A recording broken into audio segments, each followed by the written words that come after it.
Jede do dávy. Milí KPčkári, pri pravidelnej obliadke sídliska som narazil na našich chlapov z sociálneho podniku. Títo majú od minulej sezóny k dispozícii aj takéhoto Tatoša. Je to väčšie auto s väčšou korbou ako naše pôvodné Piaggio. Či už máme viacero vozidel, ktoré denne behajú v našom teréne, aby obhospodarili všetky vaše podnety. A to je dobre. Ale chcem vám ukázať aj túto plošinu. O malú chvíľu k nej prejdem.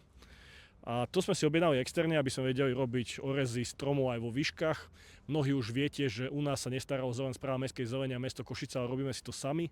Máme na KP tú kompetenciu a preto, aby sme ju dokázali vykonávať dobre, musíme rozširovať náš technický a vozový park a takisto si externe objednávame množstvo prvkov.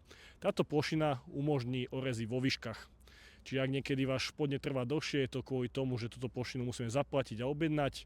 Mali sme ju zaplatiť na začiatku marca, aj teraz do Veľkej noci chceme spraviť čo najviac vašich podnetov, aby naše sídlisko bolo predovšetkým bezpečné, aby zeleň bola bezpečná, ale aby sme boli zelené sídlisko, lebo to je našim cieľom a zámerom.